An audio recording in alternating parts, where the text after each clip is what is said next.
Hey, I tell you, it's groovy. So, hello everybody. Welcome to the TMI show where you always get too much information. As you can see, Ted Rall is not here. Neither is your intrepid host, Manila Chan. Instead, y'all are stuck with me, your esteemed radical producer. Is esteemed even the right word? I have no idea. I don't know. I don't think steamed, just steamed. Steamed. Hey, Yeah. Steamed works. And then Scott Stannis, editorial cartoonist for the Chicago Tribune, friend of the show, personal friend of mine. And between the two of us, we are going to completely break the format, and we're just going to have fun doing it. So I hope Yes. that y'all enjoy this. Yeah. I'm bringing the groovy back, man. That's my whole goal now in life is to bring back the word groovy. Hey, listen, I have no problem with the word groovy. I like it, and I Yeah. do like. Hey, I do like how shiny those glasses are. Aren't these? I mean, they're reflecting everything that I'm looking at. My little fill light, my computer, the windows, my soul. Maybe if I take them off, how's that? I just had cataract surgery, so I am my eyes are bionic, but trying to get used to the whole focal thing. So if I look a little weird, that weirder, that'll be it for those of you who happen to catch the DMZ America podcast, which I do with Ted Rall. Ted Rall does what about now 1,800 podcasts. Uh, I know it's a lot of them. So, and here's the craziest thing: for whatever reason, y'all have me being as the producer on all of them, and I don't Yeah. understand. It's just like, well, the price is right. In all fairness, That's got to so be it. Absolutely. no, if you can't find a competent producer, at least get one that works for cheap. that's, that's the slogan of Robbie Inc. Hey, listen, no, it is what it is. But hey, I'll tell you what though, because we're doing all kinds of stuff. We're just gonna have some fun here. What the hell? Sure. Hold on 1 second. So since I'm running the show, I mean, we can do this. We can throw up the Putin bot logo right there behind me. Look at that. Yeah. Shameless self promotion. Hey, Have no there's problem. nothing wrong with that, man. Hey, Nothing wrong at all. The Putin bot. Can you explain just real quick? And yeah, but what do you do? Because I'm not a gamer. right. I still play Unreal Tournament Game of the Year edition. Pop in on Steam to do that. That's really the extent of my game. And my son keeps buying me games and says, "You're going to love this," and I don't play it because I'm bad people. But explain to us what do you do on your channel? What exactly? If I tune in, what do I see? Well, I'm a variety streamer, so I do a bunch of different things. Oh, what does that So, mean? for example, what that means is that I really like dark fantasy type games. So, if you ever watched The Witcher on Netflix or read the Witcher books, or Lord of the Rings, I like dark fantasy type stuff. I also like. I know this is going to be sound shocking. I like military strategy games, especially ones that have a historical base, like Rome Total War. Fun game, and it starts off like what it talks about. It's like 300 years before Julius Caesar is born, and just go right on up till Oh, that either you sounds conquer pretty cool. the world or you fall apart. And yeah, no, but I just do all kinds of things. Basically, whatever I enjoy is what I do. And you Because the talk about secret, it. You actually are gaming while you're talking, or oh yeah, yes, I'm okay. actually playing the game, and people will go, let's talk what they're doing right here. They'll log on and we'll talk and we'll just jaw. And for some reason, people like to watch people play games, and hey, Now, do you remember when I'll take video it. games were accused of causing mass shootings and bestiality and Oh yeah, disco? It was blamed for a lot of stuff. So oh yeah, so you're still responsible for that shit. You're the guy. very much. Well, listen, I mean, within if you're going to go with a moniker like Putin bot gaming, you Yeah. have to be willing to embrace all of the ills of the world, and it doesn't matter, Nazism, racism, transphobia, xenophobia. You just kind of take it all because one thing Jim I've learned. Belushi. Oh yeah, no, 100%. I mean, especially if you're a right winger. I mean, you're going to be called everything in the book. So the best way to kind of overcome it is just accept it. Because if you accept it, people can't use it as a club anymore. It's like, yes, I'm all those things. Oh, you got to push back a little bit. I've had that my whole career being a conservative slash libertarian commentator, and it's used as a bludgeon to shut you up. Of And it's course. just, I actually had the most interesting response to a piece recently. Someone wrote to me on a cartoon and used the word stupid, and I'm not kidding, 13 times in a single paragraph. Oh, that's a high level argument right there. Well, there are things called thesauruses. You can buy them, or there's even free ones online, and just type in the word stupid and start using, mix it up, man. Come on, use your IQ, be smarter. We've got some breaking news, We do. apparently. Yeah, You got we it up do. there. You got it up there, dude. I do. So it looks like Israel has decided to bomb Qatar because if you're fighting a war on 7 fronts, what's one more? So I mean, Yeah. so you just go and you just smack yet another sovereign country because I mean, hey, reasons. It's not like there's nothing happening in the news, and Israel does not have a public relations problem. They're committing a genocide, just blowing the hell out of everybody, blowing apartment buildings and hospitals. So then what you do is that you go and bomb another country where the Yeah. negotiators are actually at. Because Yeah, but if you have if you happen to, if you have an entity that applauds and loves having shooting people at random bus stops, this sure, kind of thing is going to happen. You and I probably are going to disagree on this. I know Ted and I disagree on this violently, not violently because we've never yelled at each other in the decades we've known each other, but I'm sorry, Israel. They didn't attack Gaza out of whole cloth. This wasn't just a thing like they woke up on a Thursday and said, we can have latkes or we can bomb the living hell out of Gaza. October 7th was a real thing. It was a vicious attack sure, on the heels of lobbing missiles consistently into the territory of Israel from Gaza. sure. Regardless of what Ted says, that this is just harmless, fun stuff. We're just, it's just nutty, kooky, crazy stuff that the kids do. No, you're lobbing missiles into and my point is that now with the attack on the bus stop, Israel is saying, screw this. The Hamas guys who are drinking and partying in Qatar are just, okay, enough's enough. Right. We're going to go after them. They did the same thing in in Iran. They're going to do the same thing in southern Lebanon. I don't know that this is, how can I put this? I think the attacks now are beyond the pale. I mean, and I know that that's an understatement of the grossest kind, but let me just say that I've been in support of Israel's for years, for decades, since birth, virtually. And At least you're consistent. Well, I am. My father. You want to hear a quick Genesis story? Yeah, please. If you're a comic book fan, here's the Genesis story. Here's the. My father was one of the first soldiers into the Orjov concentration camp. You've never heard of it, but it was the first concentration camp liberated by American forces, and so it had a profound effect on my father, Right. and he became very, very pro-Israel. Very never again. He saw the Holocaust up close and personal. Sure. So that impacted me in my view of Israel.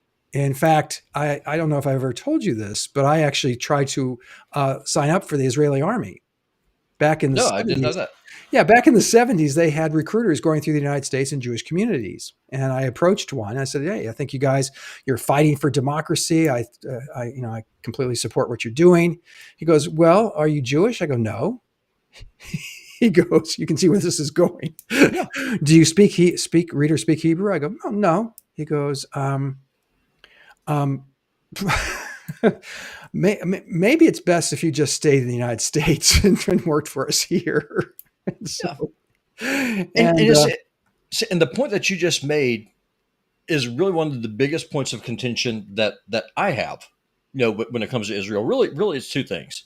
okay, When it comes to Israel waging wars for whatever it feels are in its national interests, go with God. Do as you will. The issue that I have with it is whenever my tax dollars are being used to support it. For me, that's the issue. That we're $37 trillion in debt. Our country's got major problems right here. Israel has a higher standard of living than what we have. They have free education. They have free healthcare. They have all the things that people in this country have been screaming for my entire life. But we can't have those things. But what we can do is that we can print money, creating inflation to fund them. And I have yet to be able to find a Republican who can tell me, well, Robbie, this is why this needs to happen, other than the fact that they are erroneously reading Genesis chapter 12, saying, well, we have to bless Israel or God's going to curse us.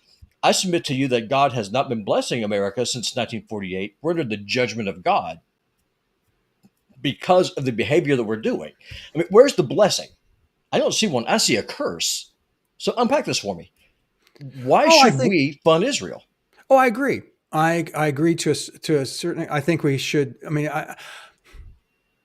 I'm a small C conservative in my life. As you know, I'm boring as hell. I believe that incrementalism, if you're going to start defunding something that dramatically, do it in stages. You and I both know the Israeli lobby is very strong, very vocal, and very well funded, and Yeah. that means they fund campaigns. Not that there's money involved in politics in the United States. But in this instance, I don't disagree with you. I think that Israel now has an infrastructure and an economy that's strong enough to support itself, and we should step away from that aspect. Absolutely, $4 billion, I think it is, or more. Could you imagine putting that towards Yeah. um, schools? Putting that towards, I don't know, law enforcement. Yeah. All of that is. But going to the attack today, I mean, we don't know anything about it right now. We're just hearing Right. reports. There's been explosions, which makes it sound like it's either drone or missile attacks on whatever office building Hamas is. Is it in an office Yeah. building? Do you think they're in an office park and it's like, Dr. So-and-so, podiatrist, here's the rug doctors, and then here's Hamas? Yeah. I, I mean, maybe because it really is a political party, and I know I'm going to get a lot of flack, I'm going to get a lot of pushback whenever I say this. And whenever I say this, people always the knee jerk reaction is Robbie's pro Hamas when Robbie says this. For the record, Robbie's not pro Hamas. Robbie is on team get the hell out of the Middle East, fight out yourselves, and inshallah go with God. That is my default position. Okay. This war did not start on October 7th. The Jews, the Israelis, or you want to call them, they went in 1948 and they ethnically cleansed Palestine, the Levant. They've put these people on reservation on effectively reservations. I live in Montana. I know something about reservations. There's one that's a few miles south of where I am, but they took it up a step. For example, if you live in the West Bank or in Gaza, they have checkpoints all over the place. You cannot move freely without permission. You cannot import, you cannot export anything. You're completely dominated by this foreign entity that at best expelled your parents and your grandparents, at worst killed them. And then you put these people in these open air prisons, and you're honestly going to expect them not to fight back. I know if it was me, now granted, I'm probably more belligerent than most people are going to run into. If you put me into a cage and you tell me sit down, shut up, and you're going to like it, if you don't, I'm going to kill you. If you do like it, I might kill you anyway. My default position is I'm going to fight you. Okay, And but I think that's part of the human condition. and that's a history that ignores about half of the history. Israel, when it was created, if you've ever seen that map, is first of all, it's preposterous. If you've ever seen when it was created in 1947, Oh, it's crazy. it was like, if you've ever seen it, it's like little nuggets here of Israel, Yeah. of majority Jews, majority Palestinians, majority Muslims here. So as soon as the United Nations, prodded on by the United States, recognizes Israel, the Arab states go to war against this entity. Yep. Israel, as is its wont, kick their ass, as Yep. it's done in virtually every other war since then. The Oslo Accords, the attempt at peace between the Israelis and the Palestinians has been ongoing. The Palestinians are the ones who, the old phrase, the Palestinians never miss an opportunity to miss an opportunity. Oslo Yep. gave them 94%, 96% of what they were asking for at the negotiating table. And then, Arafat, the pedophile slobbering piece of shit that he was, goes back and just declares an intifada. It's like, what? And starts blowing up buses. If you remember this, prior to that, things were pretty chill. The border was Palestinians worked in Israel and immigrated or went back and forth between the barriers.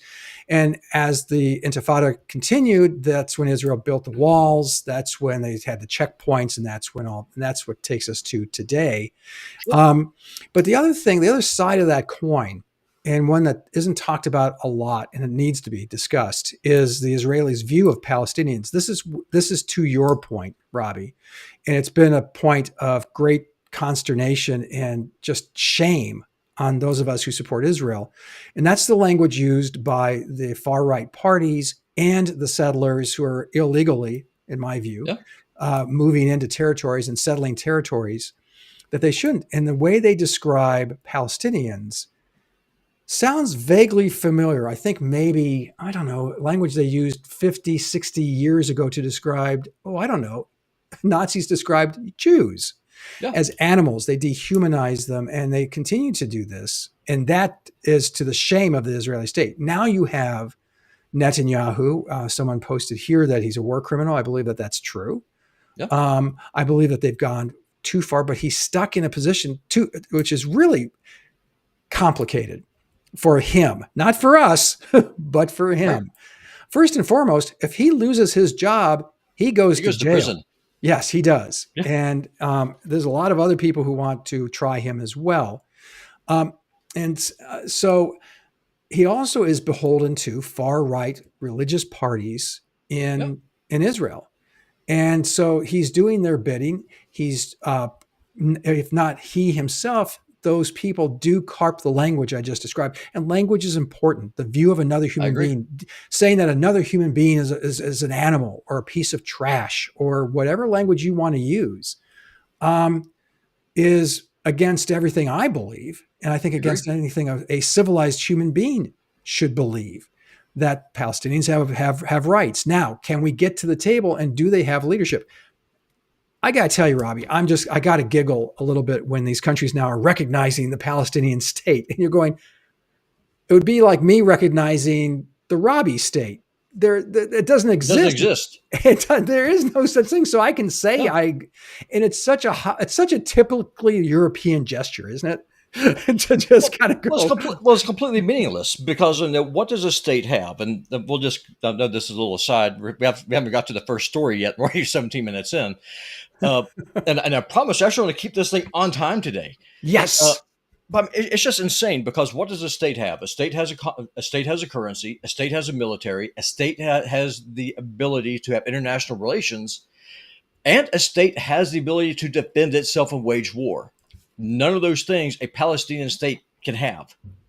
And so that's why I say whenever the Palestinians are on best the most cruel Indian reservation on the planet, or at worst, they're in an open air prison. And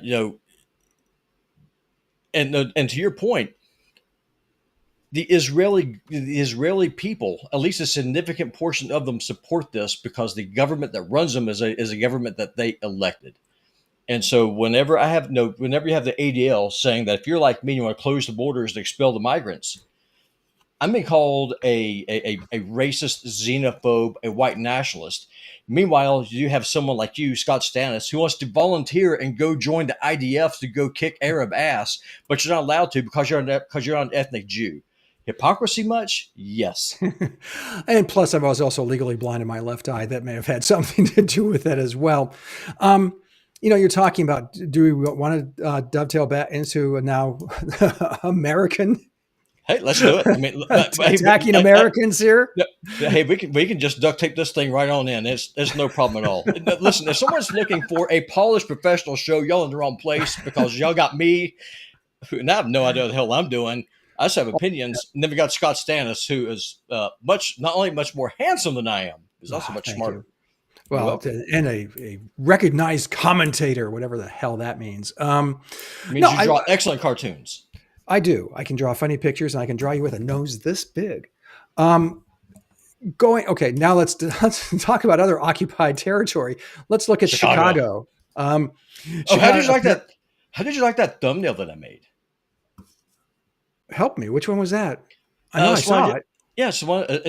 But what I did is I dressed Trump up like Sherman. So he's instead of marching on Georgia, just marching on Chicago. God.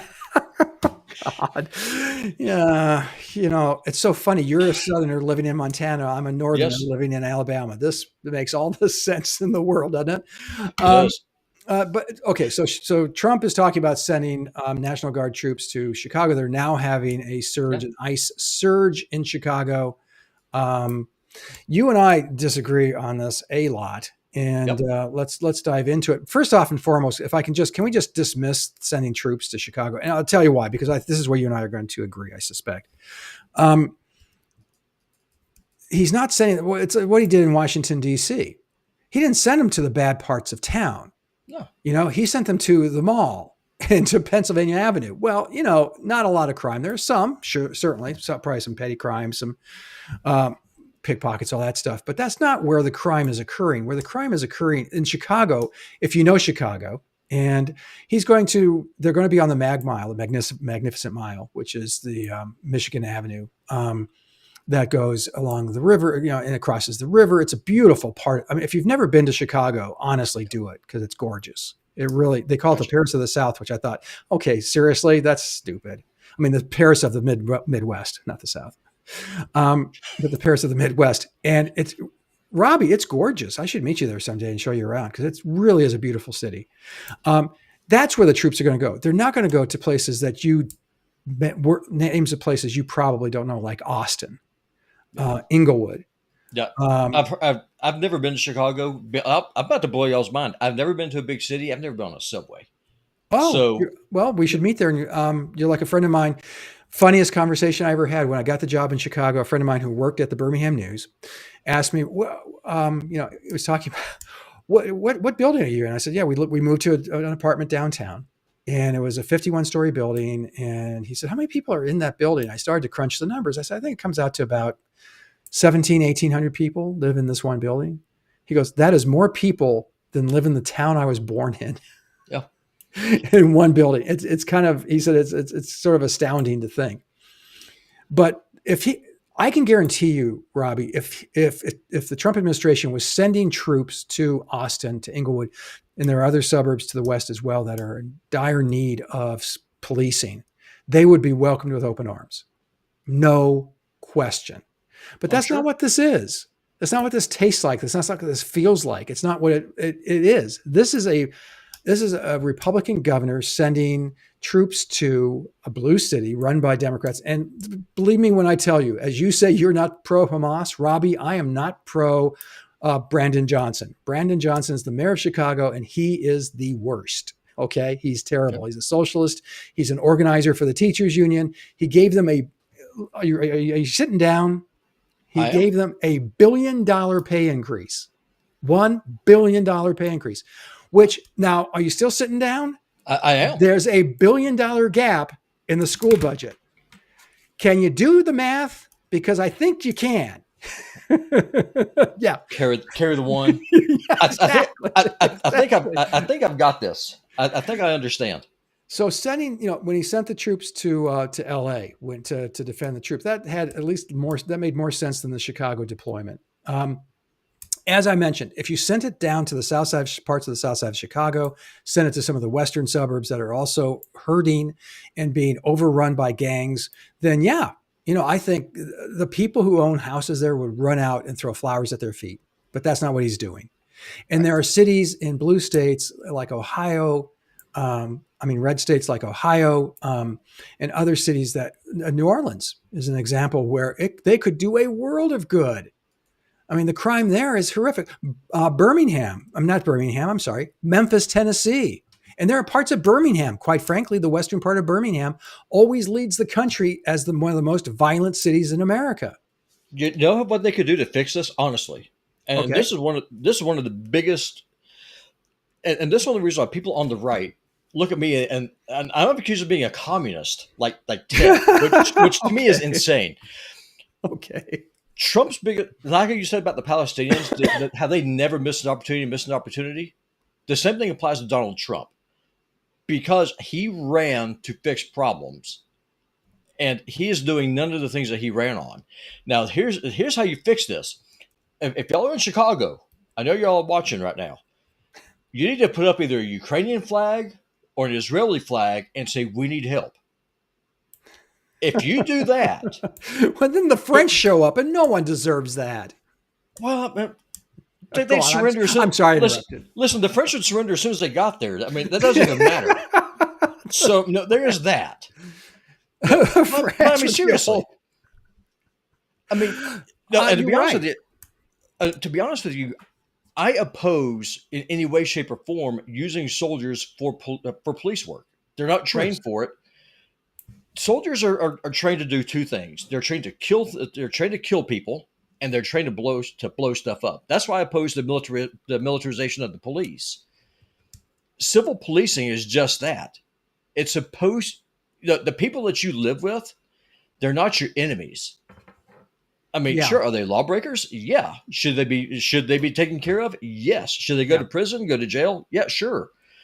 But the reason why you have George Floyd issues is if you train a cop to be a soldier, you're not getting a cop, you're getting a soldier. And so what my question is, for the people of Illinois specifically, and the people of Chicago in particular, if you want to have a better life, why do you insist on continuing to elect people who do not like you at best or who hate you at worst? I mean, you own it. This is the Yeah. government that you, just like with Israel, you voted for this. You own this.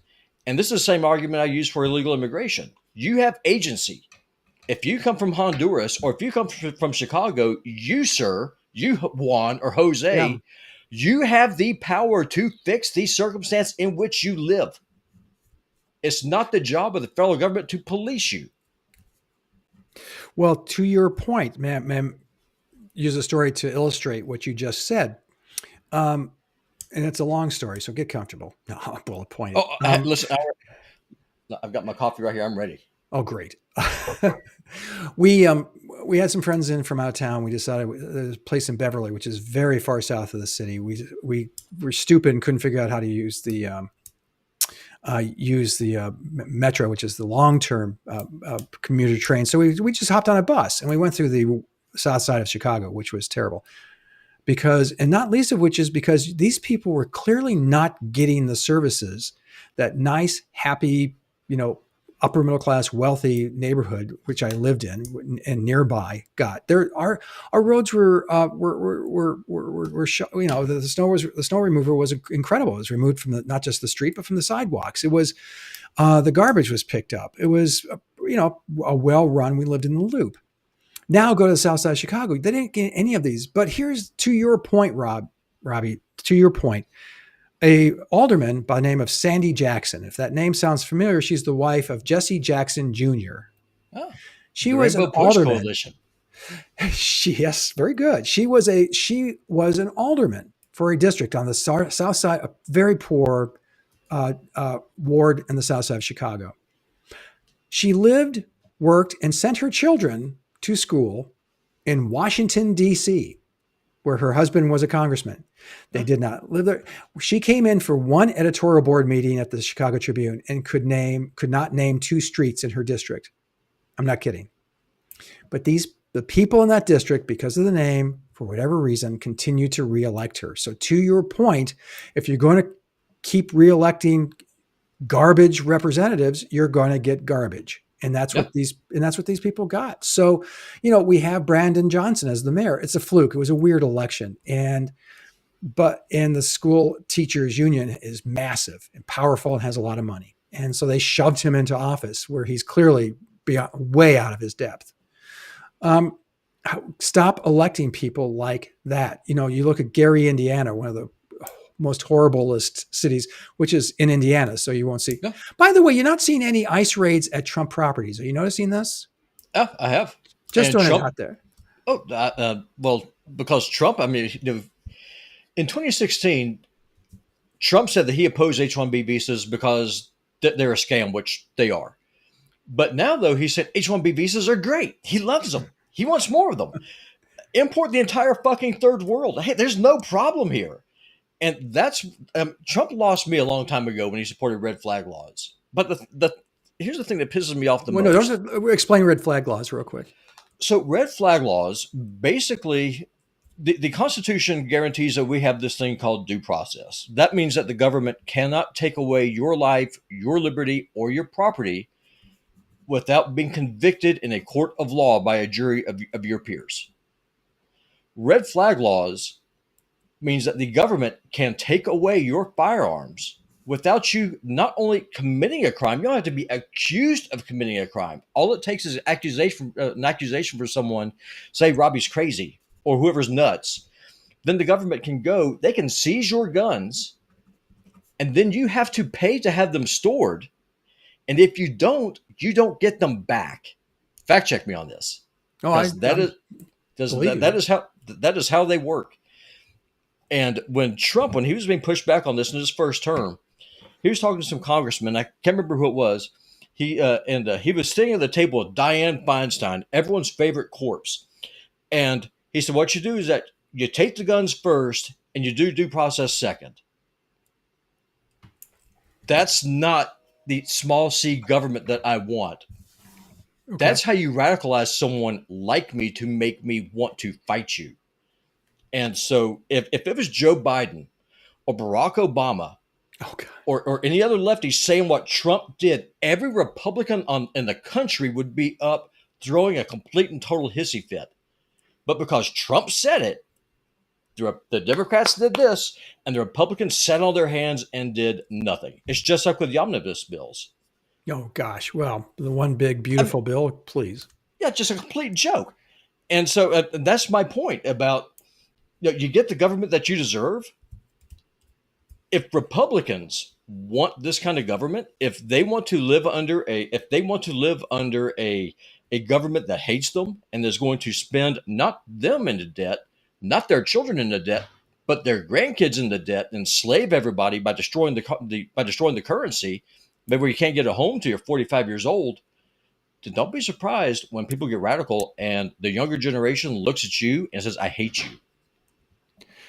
Why hasn't that happened yet? I mean, I'm 66, so I should be hanging from a tree, quite frankly. Why hasn't that happened? Why hasn't there been versus these mamby-pamby wussy protests? Why hasn't there been more outrage and more anger? I think that there's two parts to that. There's two parts to that answer. One, and taking a test of this, whenever he was here visiting here in Montana, there are so many pot dispensaries. They're keeping the population drugged. I think that's a big part of it, honestly. You are the only other person who has ever said that besides me. I have said that over and over, that this rush to decriminalize this stuff is so we have a stoned populace. Yeah, go on. I'm sorry. I'm so happy to it's hear true. this. Well, no, but I mean, it's true, because if your population, so there's a couple things about this. One, if you are just going through your day-to-day just trying to survive, you don't have time to really think about higher level things about, what can I do to make my society better, because you're just trying to pay the bills and take care of your family. So that's number one. Number two, if everyone is stoned and drunk and you just have this massive influx of legal and illegal drugs, that's going to reduce the aggression level to an extent. And then third, the rage that really is out there, especially among the younger generation. And by younger, I'm talking about teenagers, like my kids' generations. They're waking up to it, and they're actually getting more and more radical. And they're saying no to the drugs. They're saying no to the booze.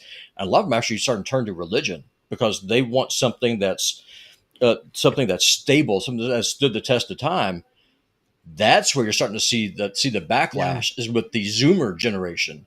So I don't think it's going to be your generation hanging from trees. It's going to be mine. Oh, well, but better you than me, I say. Yeah, I suppose. I mean, I'll tell you, my biggest fear, honestly, and I've said this before, I think that when this thing implodes, and it's going to, the country is so divided among political and ethnic and religious and economic lines. It's not going to, when this thing comes unglued, it's not going to be like it was in 1860. It's going to be complete balkanization, and it's going to just explode. And I think that the people in DC, they remind me of the revolution in Russia. When the Russian nobles were were in the movie theaters, just watching plays and stuff, while people outside were literally talking about lynching them. I think that's where we are now, and it's I think we probably maybe have 10 or 15 years. Once my kids' generation comes of age, I think that's when things are really going to come unglued. Well, now we're going to get dark because I've been having this discussion with a lot of people who I really, really respect and admire. And I ask a simple question: is America over? Is Oh, this yeah. the end? Yeah. And to a person, Robbie, well, like you're not, well, add you to the list. They say yes. Now, what does that mean? Does that mean we cease to exist? There's balkanization that, you have the South will secede again. And people forget that the first secession movement was New England. Yeah. Um, Yeah. War of 1812. that was the British showing up too, Yeah. by the way, just burning shit. Oh, yeah. You know the history. I love this. I love history and little snippets of this. Why the British didn't go all the way up the coast and just wipe out and take America back is that they thought it was a trick. Yeah. They had no opposition going up the coast, and they said, "Okay, wait a doggone minute here. Yeah. This has to be a trick." And they It's going to didn't be do it. Cowpens. It's going to be Cowpens 2.0. They could have taken New York. They could have taken hell. They could have gone all the way up to Boston. I mean, to Maine. Yeah. Anyway, um, so it's not going to be a balkanization. I look at the example in history of England, of France, of Spain, of Portugal. All those countries, the Netherlands particularly, were the giants. They ran the planet Yeah. as for most of them, half the planet. Because we tend to forget that there was also China, but they ran half the planet, Right. and they were the colossus of stride the globe. What could possibly happen? Oh wait, here comes Spain. You're out of here in Yep. Portugal. Spain astride the globe as the colossus for the next 1,000 years. Here comes England. Yep. Um, But here, but here's the and those countries still exist. They're still here. They but here still go ahead. I'm but sorry. here's the difference. At least until Winston Churchill decided to kill his nation, England was primarily a English, Scottish, Welsh nation. France is made up of French. Spain was made up of Spaniards. Belgium's made up of whatever the hell a Belgian is.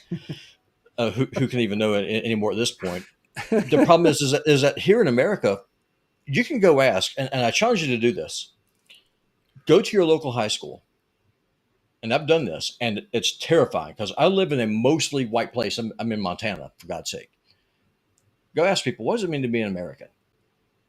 People can answer the question because we are so mixed up, and because of immigration, and usually we've imported over 100 million people over the last, I don't know, 15 years, and that's just legal immigration. Forget about the illegal stuff.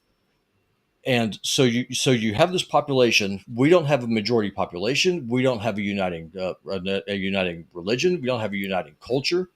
The only thing we have are our symbols, like the flag, the Constitution, those things. And not even those things are under attack. Trump could not do what he's doing now back in the 90s. He would have been impeached. Oh, But yet here we are. And the reason for yeah, that is, where's Congress? What are they doing? They're on permanent vacation. Seriously, yeah, why do you have a Congress? What do they do? yeah. Well, But they rubber stamp the president. of Is what course. this Congress does. And I so, couldn't agree with you more. when this thing falls apart, I mean, the term balkanization is a real term because there's so many different ethnic groups, and there's nothing that unites any of those people. That's where we are now. And so Yeah, right now the one thing kind of saving us above anything else is at least the promise that we can, financially provide a better life for our kids, to have this myth of an American dream, buy a house, have something for the grandkids. And people are waking up to the fact, no, that's a bunch of BS too. When that goes away, and people realize that the people who are in charge of business and government not only do not like you, but they actively hate you, that's when the gig is up. And that's when we fall apart on ethnic and religious lines. And that's what terrifies the hell out of me. well, I agree with you too. I mean, I view it a little differently, but I see you mentioned that what holds us together. There's a lovely book. It's short. It's only about 160 pages called Rubicon. I was talking about this last night, as a matter of fact. And it talks about the last few years, the last 2 decades of the Roman Republic. Yeah. And Romans were like, we're Republicans. We vote. We have, people get to vote here, and we have representative government, and we're a republic, and we're a republican. Hey, who's that guy crossing the river? Yeah. It talks about how fragile a country that's held together by an ideal is. Yeah. And the idea of things as quaint as the Constitution, and that, you touched on it earlier, that things like due process and the rights of the individual, minority rights, the rule of law should, and when laws become sort of, meh, I want to enforce this one, I'm not going to enforce that one, I kind of like this one. Yeah. Then you cease to be what the dream of America was by the forefathers. And where we are today is there's no e pluribus or unum. I mean, it's so fractured, and we are at each other's throats. That's political, and that's happened so many times before, Robbie. You know that. I mean, this isn't anything new. But the undercurrent of it prior to that was, we're still Americans, and we learned civics, and we learned them in class. We learned what that meant, and what does it mean to be an American. And I have to believe that what you say with your conversations with high school students today is absolutely true. They could not define what that means. And I think part of that, they say, well, that's because the right and Trump and blah, blah, blah. I say, horse shit. Yeah. It's because prior to that, you had the woke, and going forward, and you can rename things, you can change the name. So then Trump goes, well, I'm just going to change it to Gulf of America. You can't do that. Well, the hell you can't. You change the name of a school because the guy had the temerity in a culture that 80% of people had slaves, that he had slaves. Yeah. You don't have context. You can look at something, and history, like everything, and is run by human beings, and it's populated by human beings, and human beings, as our Lord and Savior said, ain't perfect. No. That's why there's such a thing as, sin. Where are we going with where am I going with all this right now? Is just like, we're fractured in a way, and Robbie, you codified it better than I did, that I'm kind of rambling right now, but we are now fractured in a way that I don't believe we come back. No, it's and fatal. more to your point, I think less than like, I can't provide for my family, is what's going to happen when the tariffs get so onerous. And let's assume for a moment there is a climate catastrophe of some sort or another, a seasonal one, and people are starving. People can't afford to feed their families. I took my wife out for a cup of coffee at Starbucks yesterday, and we went nuts because we had a rough day, and we bought a muffin. So, to be fair, it's 2 drinks and a muffin, $15. Yeah. It's insane. Yeah. And so I don't know if you got a chance to talk to Ted about what the prices are like here in little Podunk, Northwest Montana, where I am. He said it's more expensive here than it is in New York City. Oh, I bet. But we have half the wages.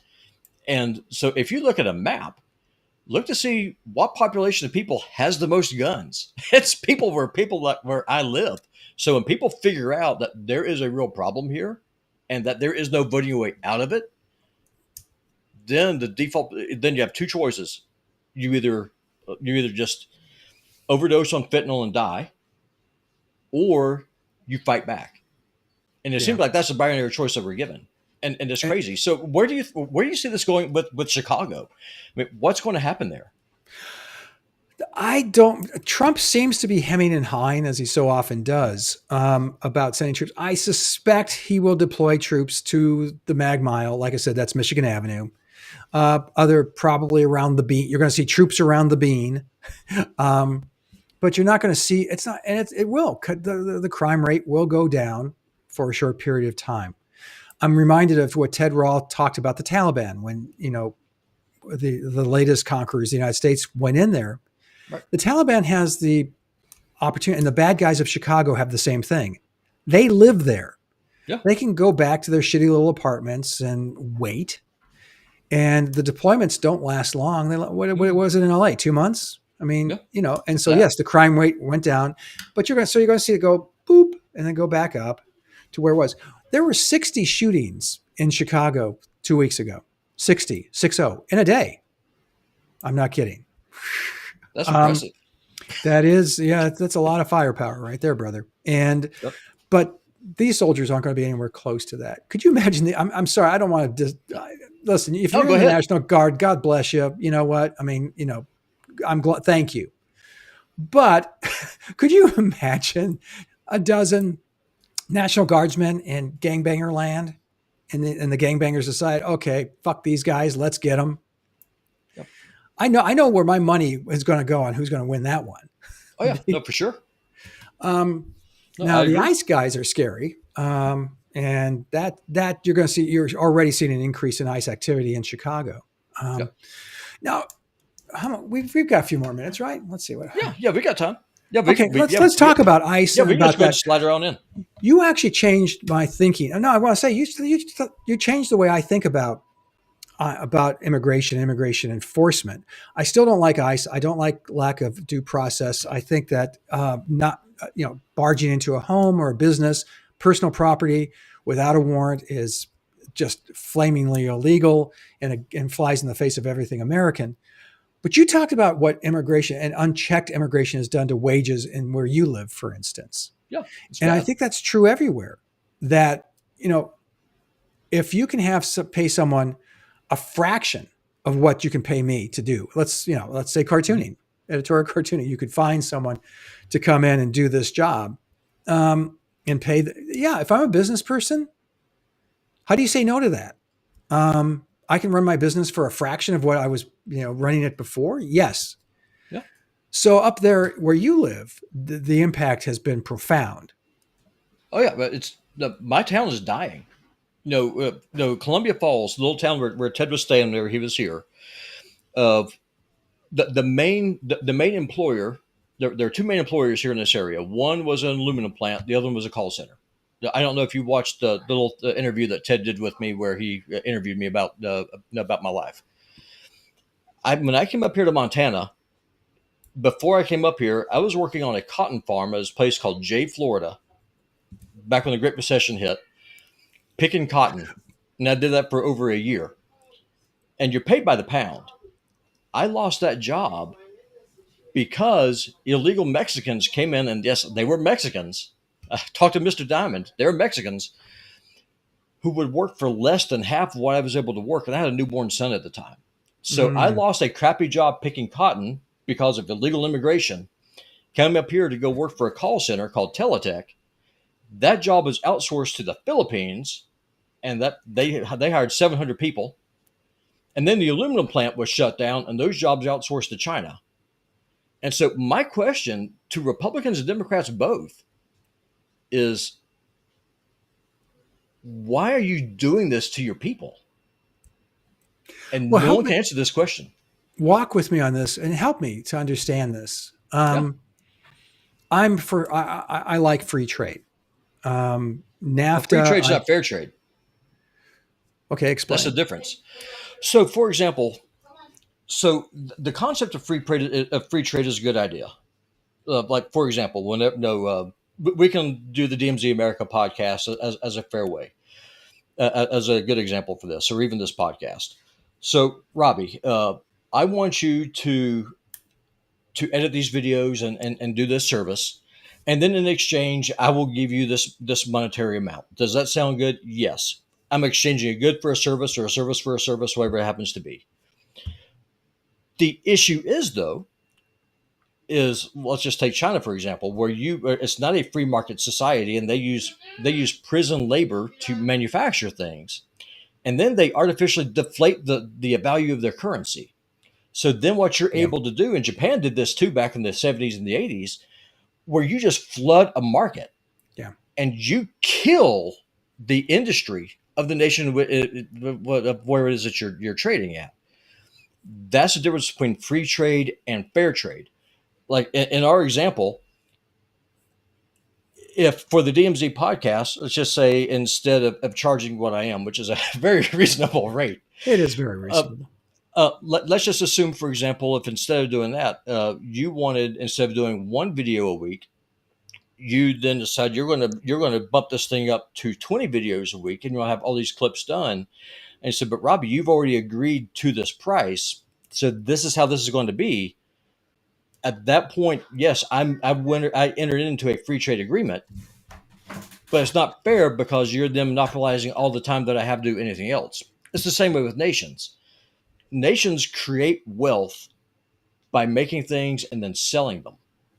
That's how nations actually make money. Governments make money by taxing or by Sure. printing it, but the actual Right. wealth of For the tariff. nation is because of a trade good that you are producing that you are then exporting. That's why Russia was able to defeat the sanctions in the West, is because they make products that people want, and they also have natural resources that people want. The problem that we have here in the United States is that we don't produce anything at all anymore because we have deindustrialized ourselves and in the name of profits sent all those jobs overseas. And that's why Trump is, what he's doing is so idiotic with these tariffs. If he was smart, and I use that word very loosely because Trump is not smart, he's a complete buffoon. If I was President West before I got assassinated after 6 months into my first term, what I would have done, I would go to Congress and I would invite every reporter from all of the news, from every news association here. So what we're going to do is that we'll do it at the State of the Union. I go up there, I have my little speech, and then throw it away. So here's what we're going to do. Every congressman and senator is here. I want y'all to pass a law, and then I will sign it. A law, mind you, not an executive action, saying that every company that is overseas, you will pay a 200% tariff codified by law until you bring those industries back. And then you have to hire Americans. You can't hire H-1B visa holders. When you start doing that, these tariffs go away because by definition, tariffs are for outside goods. That's how you reindustrialize the country. What Trump is doing is stupid. All you got to do is just wait till he's not president anymore. He's not a king. Well, yeah. And then here's the coup de grace. Here's why I would do this on a national television address. If you're a congressman or if you're a senator and you're going to vote against this, you have to explain to your constituents why it is that jobs in China or in India or in Vietnam are more important than jobs in Gary, Indiana, or Kalispell, Montana, or Chicago, Illinois, or Detroit. Because you're appealing directly to the people. That is a truly populist way of making this thing happen. Well, but I think the counter argument would be, I like going to Walmart and I like going and picking up a bucket that I can pay $2 for. Sure. Your description means that bucket's going to be $12 Correct. because and I also think that free markets, as ugly and as sloppy as they can be, I like market and I like free market. I like the marketplace. I like what it does. I like that it's alchemy. And it does. There are people who get hurt, people and things that bad things happen, but it also tends to shake itself out and right itself far better than anything that a government can do. Then why do you have to be? Then why can't people afford to buy houses anymore?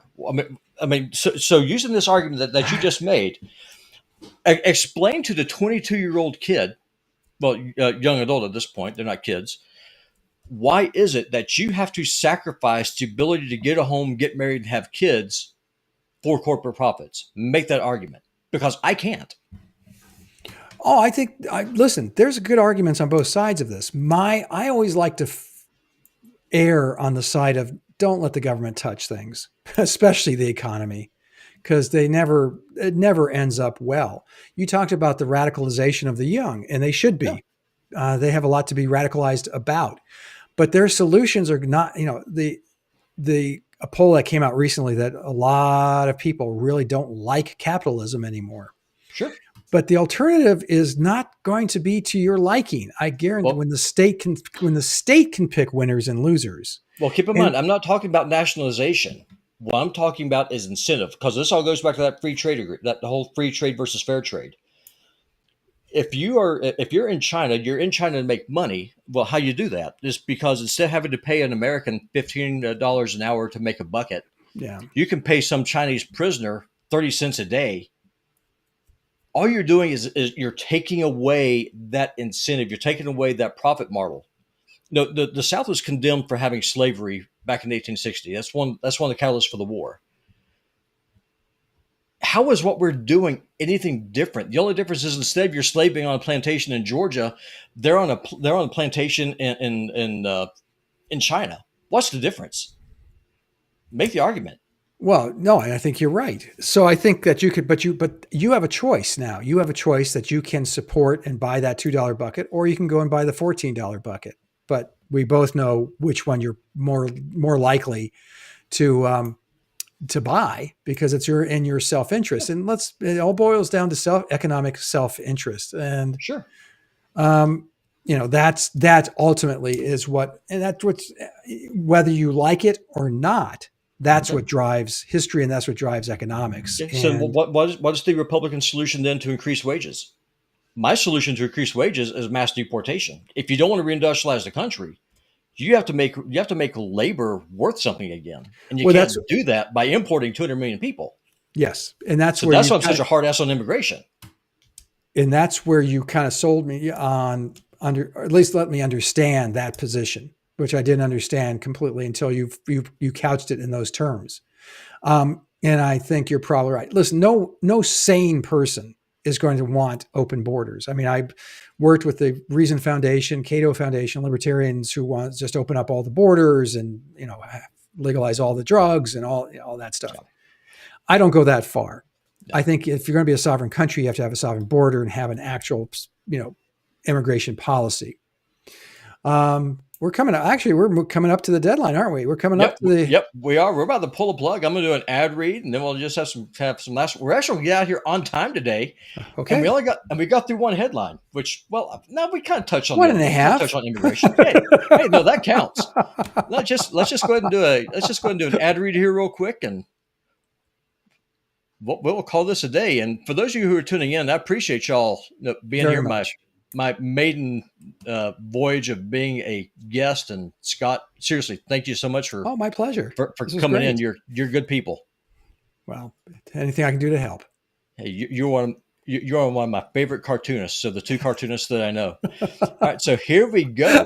Hey, football fanatics, are you ready for some primetime NFL action? Tune in to Westwood One for the grinding glory you crave. From jaw-dropping touchdowns to game-changing plays, don't miss a moment of the excitement.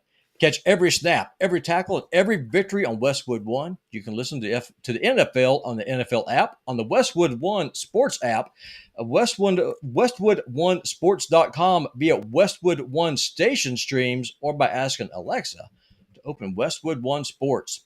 If it's the NFL, it's on Westwood One. Now that's complicated to say with a Southern drawl. You know what I'm saying? I'm just twisting. I'm just stepping all over my tongue. It's like, what the hell is this? Westwood One. Yeah, no. Did you know they just evaluated? I think it was the Wall Street Journal evaluated all of the sports, leagues, and the NFL was number one by quite a bit. Actually, it was yearly, $19 billion. I believe it. That's astounding to me. I can, as an old man, I can remember watching football, the old AFL before it ever joined the NFL. Was born in San Diego, so we watched the Charger games. But I can remember my father, who was involved in television, dealing with the NFL and dealing with the games and having all that stuff and trying to get the games that actually people would care about. Because when the Falcons played, the Rams, nobody in Wisconsin really gave a crap. Shockingly. So Westwood One. Okay. Well, thank you, Westwood One, for being a sponsor. We appreciate that. For sure. So, and if you love NFL, that's the place to go. It sounds like, dang, dude. Yeah. No, I mean, they got all the things, but no, Ray, Ted is good. He just had a doctor's appointment this morning. So yes, he asked us to step in. And of course, me being the inept producer that I am, I'm running everything through my gaming studio. So you did great. It is what it is. But do you have any parting words of wisdom before we bug on out? Just check out, if you want to check out my work, I'm going to shamelessly self-promote. Please do. Go to gocomics.com and /Scott Stantis. You can see my editorial cartoons, or gocomics.com/Prickly City. and you can see my comic strip. And obviously, I do as previously mentioned, do a podcast with Ted Rall called DMZ America, because apparently Ted Rall does podcasts with everybody. Ted Rall's a podcast Yes, slut, is what Ted Rall is. he is. So check it out. And Robbie, thank you. And so to promote Hey, Putinbot, no, uno mas time. oh yeah, no, I mean, I'm a Rumble premium creators. Rumble helps me pay my bills. So if y'all would just pop over, and if y'all see me go live, I'd appreciate it. Just hang out, chat, talk, and really, all I got to say is that before we go out, how you're talking about how the American experiment is dead. I hate Yeah. to say this, I think it is because when Augustus, when he took power in Rome, he didn't call himself an emperor. He kept all the trappings of the republic alive. Oh yeah. So people are still voting and stuff. I think that's where we are now, and it really sucks. So if you want to escape from the judgery, come watch me kill some pixels, and we'll just have some fun. Okay, man. Thank you. This was fun. Yeah. Oh no, for sure. All right, everybody. Ted will be back tomorrow. I will be guest hosting again, but that's better than me being the actual host because unlike me, Ted knows what the hell he's doing and he keeps to the itinerary. So we'll go from there. Okay. Bye Bye, bye, everyone. y'all.